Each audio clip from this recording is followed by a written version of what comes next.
Colton more. Hello, my name is Amanda Rosette, and I'm here to observe Colton Rigsby's speech.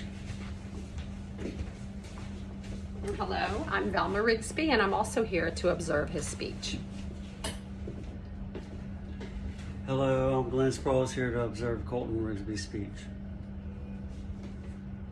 All right, let me ask you something. What separates despair from sadness?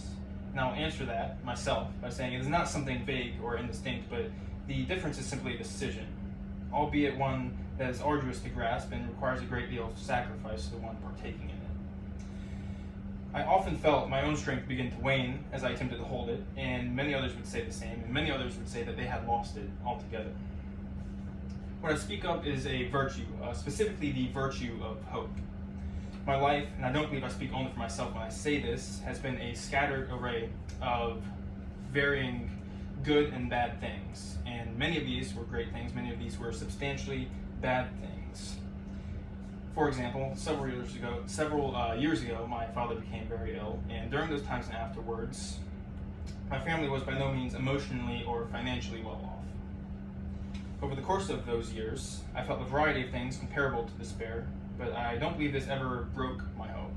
And I know many people would feel much different and say different things during similar circumstances. But no matter how much turmoil ensued, there was an undeniable human goodness that abounded in the world for which I saw. This developed into a current philosophy which I somewhat hold to. There are bad people, and there are good people who do bad things, and there are bad things that happen to good people. But regardless, at the end of the day, people are good, I believe, and in most circumstances they intend to be. Now, J.R.R. Tolkien, who many of you know, made this virtue of hope, as well as many others, a focal point in his books, The Lord of the Rings, and I believe the following quote is very fitting for the speech. It is not despair, for despair is only for those who see the end beyond all doubt, and we do not. I often thought to myself in those harder days that it was unlikely for much to change in the world, and that not much progression could be made within my physical well-being or within my mentality. But the mistake of this all hinged on egotism and arrogance. My future was known to me just as much as it is known to anyone else, which is to say that it was entirely unknown. We are not static beings, nor are we psychic.